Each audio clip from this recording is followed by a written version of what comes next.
Hi everyone, welcome back to Giovanna Designs. If this is your first time here, welcome to my channel.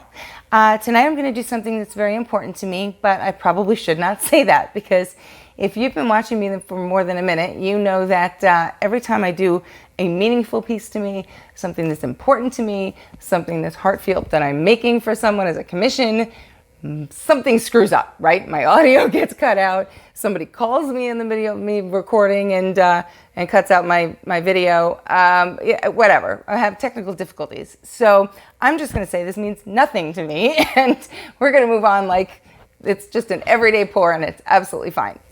In all seriousness, though, this is a very, very special piece for me. I'm making this for my cousin Barbara, who I love very, very much. She is one of the best people that I know, and she has been watching my videos, and she enjoys them, and she sent me an email, oh gosh, a while back, and said, I really want a painting. Just do something for me. I don't even care what it is. I'm lucky enough to know the style of her home. I'm lucky enough to know her as a person. I'm lucky enough to know her color schemes. So we talked a little bit about what she was thinking. And I just, went completely on my own after that. So I'm super excited for her to see this. I want to surprise her with it. And it's been quite a while since she originally contacted me because I was waiting for special canvases. I really wanted to give her the best possible thing. And so I got her the museum quality canvases. We're doing a triptych. So it's going to be 3 12 by 24s, and we're doing a stagger. So it's going to be kind of aligned like that, which is kind of fun.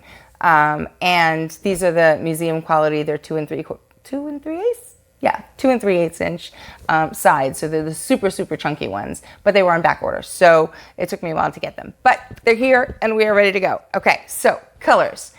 I'm going to do a split color base, but not really, because it's not exactly down the middle or exactly this way, or it's not a straight line. I'm going to kind of do a wave effect between the white on the top and my iridescent precious gold that I love so much. I'm doing the whole bottom piece of it because, I'm going to show you these ones. The iridescent bases that I did one of the iridescent blue-green, and then I'm hoping you don't see the glare on this. This is the iridescent blue-black, and I'm going to be doing another one of these actually, probably in my next video, or I'm not sure. I may publish this after I publish the blue-black one. We'll see. Not exactly sure. I want to surprise her with it. I don't want her to see the video first. I want her to see the piece first. So we'll see how timing works out with that. But the bases, when they have the iridescent quality to them, they just have so much depth, so much life, movement. It's just, I love them to death. So we're going to use that on the bottom, which is going to be really cool. Okay, so down the line, we're also going to be using Amsterdam bronze. I just got, which I'm really excited about because it looks like it's a gorgeous color, Grumbacher phthalo green. Any phthalo seems to be beautiful, right? Phthalo turquoise, phthalo green, phthalo blue. They're great. I don't know why. They just are. They're very, very rich colors, which is kind of cool. And then I've got a couple in some cups that I'm going to bring you down from the camera, as I always do, and show you in the cups. Because again, I can't hold it up to the camera. You won't see anything. It's not worth it. Okay, here's the colors. So I mixed together a custom mix of Arteza, oh, I'm getting out of focus, Pearl Sage Green and Pearl Cactus. This one is Pearl Olive Green. I've got Grumbacher Titan Buff, which is a really pretty cream color. And then, is this Arteza? Yeah, it was Arteza Burnt Umber, which is a really, really deep, rich chocolate color. It looks a lot lighter than it is in person. And that's for contrast. And then this is the orientation of the canvases as they are staggered, moving upward. So this is going to be really, really pretty. Okay, let's get going. Okay, one more thing. So for this video, I'm not going to be speaking. I'm going to put the music on, let you enjoy that, because I really want to put my sole focus on the piece instead of having to talk through what I'm doing. I just want to really honestly, I want to put my music on in the background, blast it, and just completely focus on what I'm doing and not have to worry about the camera. So enjoy the music and enjoy the show.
That was a doozy. I am so in love with this now though. Oh my goodness. This was such a trip. Whoa, I mean, it was crazy the way this blew out. Okay, so look at that gorgeous gold, all that movement and flowing energy. I just absolutely love it. And then I've got my little sail families. You know it, they're in there. They're all over the place. There they are again. And then I flip this up, kind of like a wave splash. Really cool. I love that. And I really love how the phthalo green is popping right in the middle and everything else is so subtle and soft. And that's just bam. It really stands out beautifully. And then there's this gorgeous itty bitty little cells. That's actually the gold cells coming through. And the lacing of that, the Titan buff. Isn't that pretty? It's just, I don't know. These iridescents, they're just ethereal to me. I just absolutely love them. And this is the way it's going to be. Well, this is the way I'm telling her to hang it. And so that they match up and everything flows beautifully. Even though they're staggered, they're matching. That's why you have to start out. Look at that, isn't that gorgeous? That's why you have to start out with the canvases the way that you intend them to be hung. I think that's the best way to do this. And then make a plan and try to stick to that plan as much as you can. If you noticed in the beginning, I was sketching it out just to get an idea in my mind as to exactly where I wanted to make those splits happen. Look at that, isn't that cool? And then, I would put the two colors down and go for it. But, it's kind of really hard to blow out something this big. A smaller triptych is one thing, but something this large, it's just, you're gonna blow it out all at once. If you're a person that's kind of a one and done, you blow it and you're done and that's the way you like it and that's your style, then that's not a problem. For me, as you well know, look at those cuties. As you well know, I do not do that. I tinker with it forever. So, I can't do that with 3 canvases at once without one of them drying. This is my favorite part of the whole thing. That cell cluster at the end, I blew that out in the edges to make those sort of wild looking, but it's so cool. I just really love it. And there's my itty bitties. Yeah, so what I was saying was that, if you're gonna blow it out all at once, you run the risk of, one of them drying faster than the other, and then you go back to try to tinker with it and it's drying already, and then it won't work out. The paint won't flow the way that you want it to, or it's gonna be harder to scrape and fix and all that stuff. So when I do this, I make a general plan for the whole piece, and then I take it one canvas at a time. And I find that works best for me. So there we go. Can't wait to see this in your house, Barbara. The next time we're in New York, I don't know when that's gonna be, whenever they lift this stupid travel ban. But anyway, I love you, and I will see you soon. Thanks so much, guys, for watching and for hanging out with me tonight. If you enjoyed this video, please consider subscribing. And if you're ever interested in commissioning a piece, my email is giovannadesigns@gmail.com. You can also check out my Instagram for all of my available work. And I'm actually going to have a pretty big sale coming up because we're moving. So rather than carry all of these canvases and wrap them all up and all that good stuff, I would like to get them to some new homes. So if you're interested, please send me a message and we'll chat about it. All right, that's it for tonight. Thank you so much again for hanging out with me. I hope you have a fantastic night. Good night.